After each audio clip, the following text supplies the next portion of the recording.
hablar de lo que es la violencia simbólica en las aulas. ¿Usted me pudiera compartir desde su experiencia qué es la violencia simbólica?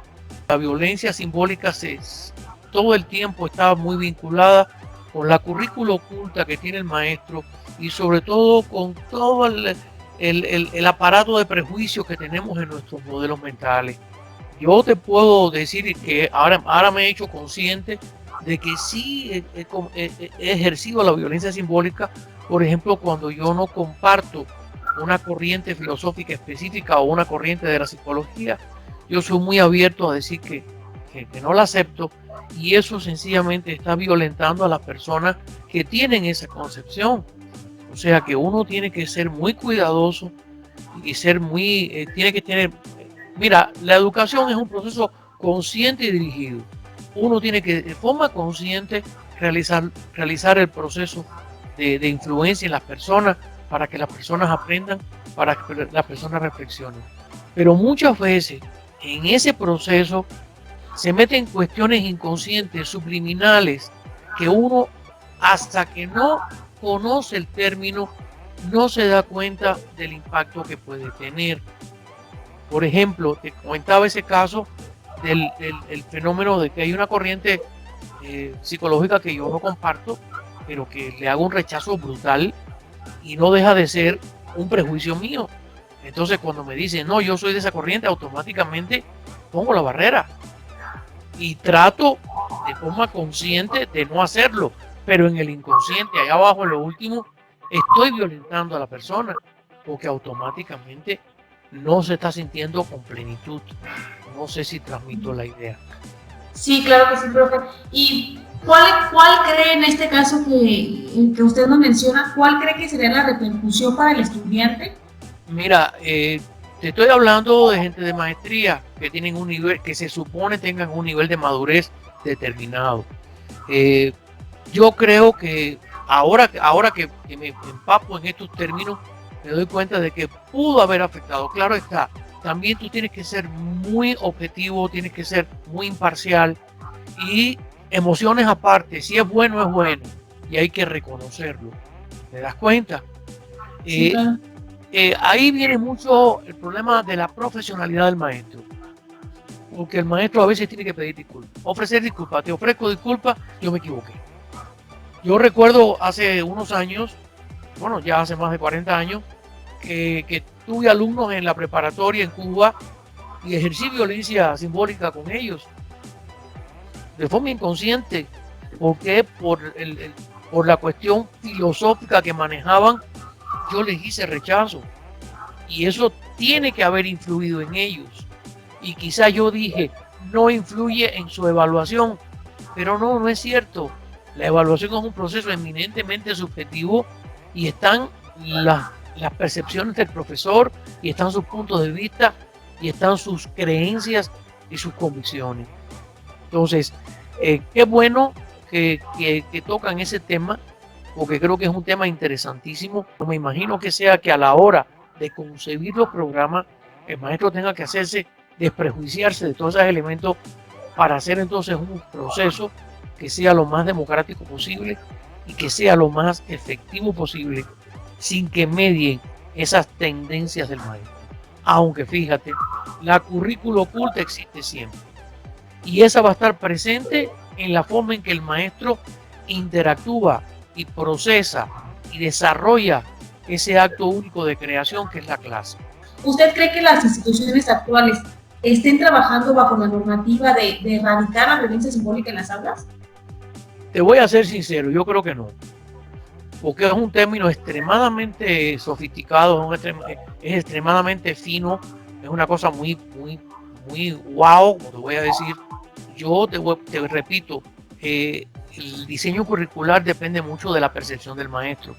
Y si uno, por ejemplo, ahora mismo yo voy a tomar en cuenta este concepto porque ya lo conozco y ya sé que puede permear en mí ese fenómeno de la violencia simbólica. ¿Te das cuenta? Por ejemplo, sí, en las carreras de ingeniería, antiguamente había una violencia simbólica y explícita contra las mujeres. Las mujeres eran discriminadas totalmente en las carreras de ingeniería mecánica, de ingeniería eléctrica, de como es ingeniería industrial, porque se consideraba que eso eran carreras para hombres. Y las mujeres que estudiaban en esas carreras sufrían mucho, porque la violencia era tremenda por un problema de sexismo. ¿Te das cuenta? Y la clave está en el profesionalismo del profesor, del curriculista que vaya a desarrollar el currículo. Porque es muy fácil imponer su punto de vista, imponer su tendencia, imponer su estilo. Y eso a la larga lo que provoca es que se estreche el marco de influencia y el impacto que pueda tener el programa de estudio o ese currículo en los alumnos en cuestión. Profe, de acuerdo a su perspectiva, ¿cuál cree que es el nivel educativo que es más vulnerable a sufrir este tipo de violencia simbólica? Primaria y secundaria, por la dependencia que tiene el alumno del maestro. Y el alumno es muy dependiente en primaria y secundaria de esa violencia. Y a veces el maestro de primaria impone así, tiranamente, una forma de hacer. Y los muchachos son ciegos a lo que el maestro les dice. Ahí yo veo muy peligrosa la violencia simbólica, al igual que en secundaria. En preparatoria un poquito menos, porque el contacto del maestro es menos, porque son más maestros con los alumnos.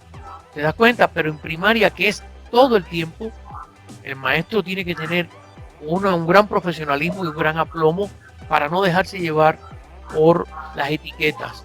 Porque la violencia simbólica yo creo que está relacionado con el etiquetar al alumno. Este es bueno, este es malo y este es regular. Y por ahí lo trato. Usted como docente, ¿cuáles creen que serían las mejores propuestas para solucionar ese tipo de violencia en las aulas?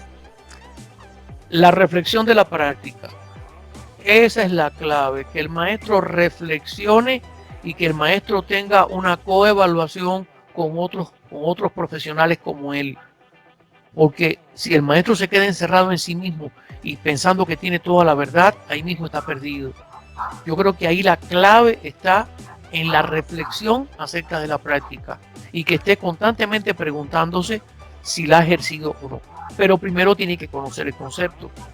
Yo creo que aquí la clave está en abordar ese concepto, porque creo que es un concepto trascendente.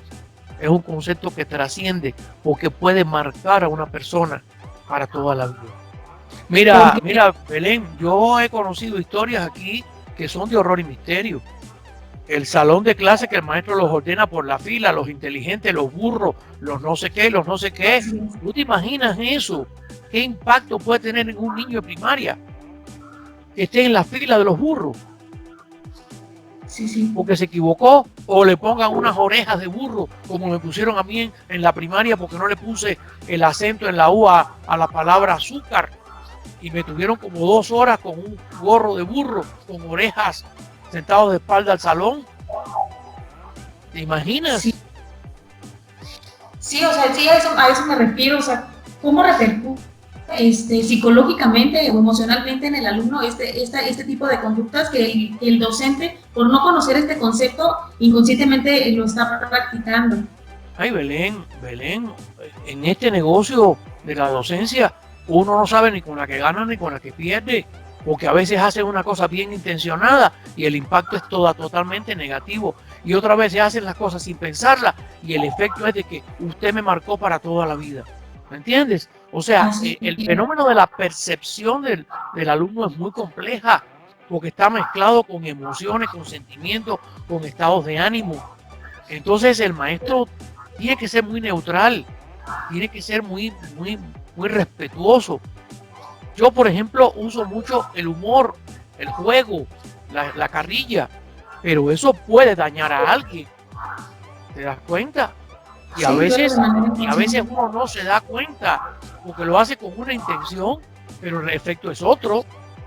¿Te das cuenta? Así es, profe. Bueno, profe, se nos está terminando un poquito el tiempo. No sé si quiere agregar algo más a la entrevista.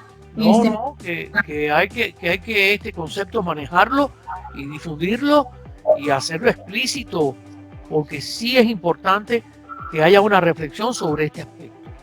Yo te agradezco mucho que me hayas entrevistado, porque obligaste a reflexionar sobre mi práctica. Y eso es importantísimo.